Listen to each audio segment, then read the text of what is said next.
कोई भी फेस्टिवल हो, इवेंट हो या सेलिब्रेशन, कुछ लोगों के लिए मुसलमानों के बिना अधूरा है।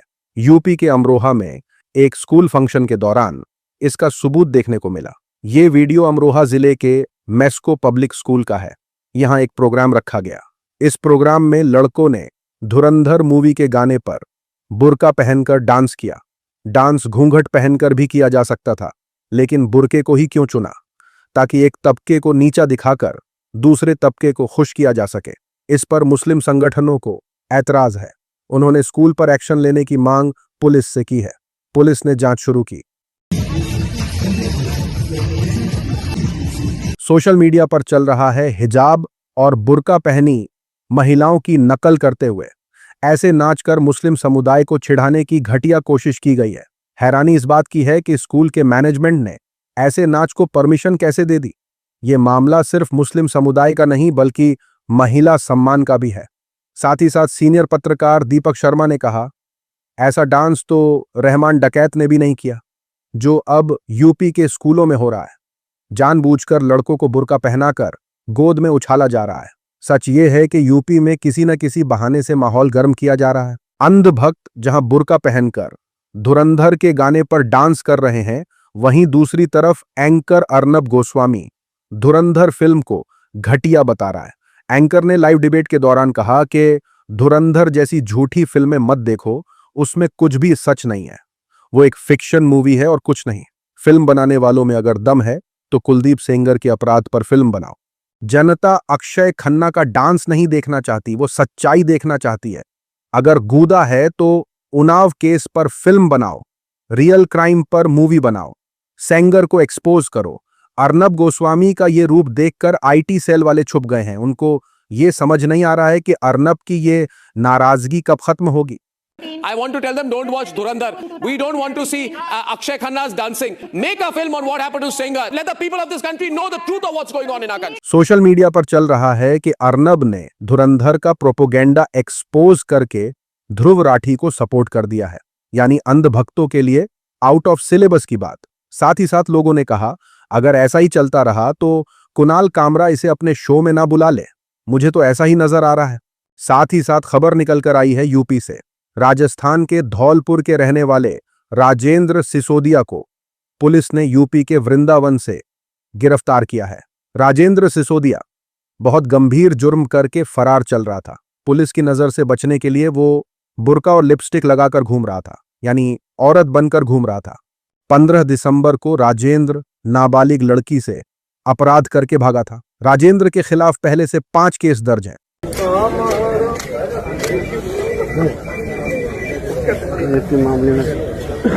सोशल मीडिया पर चल रहा है कि हर नकाब के पीछे मुस्लिम महिला नहीं हो सकती। अब तो मुस्लिम को निशाना बनाना आसान हो गया है। अगर हर मामले की सही से जांच हो तो हर गंभीर मामले के पीछे नफरती संतरे ही निकलेंगे। साथ ही साथ लोगों ने कहा, राजेंद्र सिसोदिया को अच्छी तरह से पता है कि बुर्खा या हिजाब एक मुस्लिम महिला की इज्जत, आबरू और जमाने की गंदी निगाहों से पूरी तरह हिफाजत करता है। सिसोदिया ने उसी बुर्खे को अपनी जान की सलामती के लिए ढाल बना लिया। उसी के साथ खबर निकल कर आई है शाहरुख खान के हवाले से। बॉलीवुड के किंग शाहरुख खान के खिलाफ नफरती लोग एक साथ बिल से बाहर आ चुके हैं। बांग्लादेश के हिंदुओं का हवाला देकर वो लगातार एसआरके के खिलाफ नैरेटिव बना रहे हैं। बीजेपी नेता से लेकर आईटी सेल के अंधभक्त तमाम लोग शाहरुख खान के खिलाफ जहरीली मुहिम चला रहे हैं, धमकियां दे रहे हैं। कथावाचक देवकी नंदन ठाकुर ने एसआरके पर निशाना साधते हुए कहा, अगर सच में हिंदुओं से प्रेम है तो बांग्लादेशी क्रिकेटर को अभी टीम से बाहर किया जाए। आईपीएल में बांग्लादेशी क्रिकेटर को जगह क्यों दी गई? हिंदुओं की भावनाओं को बार बार अनदेखा क्यों किया जाता है? अगर तुम्हें हिंदुओं से प्रेम है, अगर तुम्हें भारत से प्रेम है, तो मिस्टर केकेआर बांग्लादेश के खिलाड़ी को अपनी टीम से निकाल के बाहर करो। ऐसे ही बीजेपी नेता संगीत सोम ने भी शाहरुख खान को धमकी दी और गद्दार कहा। बोले, अगर रहमान जैसा खिलाड़ी भारत में आएगा तो वापस नहीं जा सकेगा। अगर रहमान जैसे खिलाड़ी भारत में खेलने आएंगे तो एयरपोर्ट से बाहर कदम नहीं रख पाएंगे, हम दावे के साथ कह रहे हैं। समझना चाहिए शाहरुख खान जैसे गद्दारों को। आपको यहाँ तक अगर आज पहुंचाया तो इस देश के लोगों ने पहुंचाया। सोशल मीडिया पर चल रहा है कि हिम्मत है तो खुलकर बोल, कि नरेंद्र मोदी के मोटा भाई के लड़के ने बांग्लादेशी क्रिकेटर को जगह दी है। मुसलमान का विरोध करना आसान है, लेकिन सरकार से सवाल पूछना मुश्किल। साथ ही साथ लोगों ने पूछा, चाचा, वो शेख हसीना भी भारत में कहीं छुपी हुई है, अब क्या मोदी जी को भी धमकी दोगे? अगली अपडेट इंदौर से है। क्या आपने कभी सुना है पानी पीने से किसी की मौत हो गई हो? भाजपा की सरकार वाले मध्य प्रदेश के इंदौर में पानी ही जनता की जिंदगी का जहर बन गया। यानी कहीं साफ हवा नहीं तो कहीं साफ पानी भी नहीं। इंदौर में गंदा पानी पीने से 9 लोगों की मौत हो गई है। 116 लोग अस्पताल में एडमिट हैं। आरोप है कि 4 महीने से गंदा पानी पीने को जनता मजबूर है। हद तो तब हो गई जब सरकार ने कहा कि फ्री इलाज होगा और जनता से अस्पताल में महंगी फीस वसूल ली गई। हमने कहा था कि फ्री में इलाज होगा, क्या स्थिति बता जरा। 50,000 रुपए जमा करवा के छुट्टी दी। कह रहे थे कि इलाज चलेगा अभी आपका लंबा, और जब सरकार ने की कि फ्री इलाज होगा तो उन्होंने वापस छुट्टी भी कर दी, हॉस्पिटल वालों ने छुट्टी कर दी। जांच वाच कुछ भी नहीं करी। बोला था कि एक खून की बाटल और चढ़ेगी, जांच होएगा। ये उस शहर में हो रहा है जिसे देश का सबसे साफ शहर कहा जाता है। गोदी मीडिया में सन्नाटा है। लोग लगातार भाजपा सरकार की नाकामी पर सवाल खड़े कर रहे हैं। सोशल मीडिया पर चल रहा है किसी विकसित देश और समाज में यह सबसे बड़ी खबर होनी चाहिए। ऐसी घटनाओं पर राज्य सरकार के मंत्री को खुद सामने आकर इस्तीफा देना चाहिए। शर्मनाक है। साथ ही साथ लोगों ने कहा, दिल्ली की हवा में जहर है तो इंदौर के पानी में जहर। आम जनता करे तो क्या करे। उसी के साथ खबर निकलकर आई है पश्चिम बंगाल से। पश्चिम बंगाल दौरे पर अमित शाह को एक पत्रकार ने पानी पिला दिया। पत्रकार ने पूछा कि आपकी पार्टी में जब कोई नेता 75 साल का हो जाता है तो वो रिटायर हो जाता है, यानी गाइडेंस वाली स्टेज में आ जाता है। पत्रकार ने पूछा कि अब भी जो नेता हैं 75 साल के, वो कब रिटायर होंगे? तो आपको क्या लगता है अभी हाईएस्ट लेवल पे जो भी है पार्टी या फिर एडमिनिस्ट्रेशन में, वो 75 साल हो गया, उसको अपने आप वानप्रस्थ में जाना चाहिए? पत्रकार का यह सवाल सुनकर अमित शाह के चेहरे का रंग बदल गया। फिर तल्ख अंदाज में पत्रकार से कहा, चलिए मैं बुलाकर आपको बताऊंगा। तुम बंगाल की चिंता करो भैया, मेरी पार्टी की चिंता क्यों कर रहे हो? अमित शाह इतना बोलकर पानी पीने लगे। चलिए मैं बुलाकर आपको बताऊंगा। तुम बंगाल की चिंता करो भैया, मेरी पार्टी की क्यों चिंता कर रहे हो? सोशल मीडिया पर चल रहा है कि दूसरा सवाल तो किया नहीं पत्रकार ने, वरना 2 गिलास पानी पीना पड़ता। साथ ही साथ लोगों ने कहा, सर्किट मुन्ना भाई के बारे में कभी बोल सकता है क्या? साथ ही साथ खबर निकलकर आई है सरफराज खान के हवाले से। सरफराज खान को भले ही टीम इंडिया में मौका नहीं मिल रहा हो, लेकिन डोमेस्टिक क्रिकेट में उन्होंने रनों का अंबार लगा दिया है। एक के बाद एक उनके बल्ले से कमाल की पारियां निकल रही हैं। विजय हजारे ट्रॉफी के चौथे मैच में उन्होंने सेंचुरी ठोक दी। गोवा के खिलाफ जयपुर में सरफराज का बल्ला जमकर चला। सरफराज खान ने चौथे नंबर पर बल्लेबाजी करते हुए 56 गेंदों में ही सेंचुरी पूरा कर ली। मुंबई के लिए ये एक क्रिकेट में सबसे तेज सेंचुरी है। सरफराज 75 गेंदों में 158 रन बनाकर आउट हुए।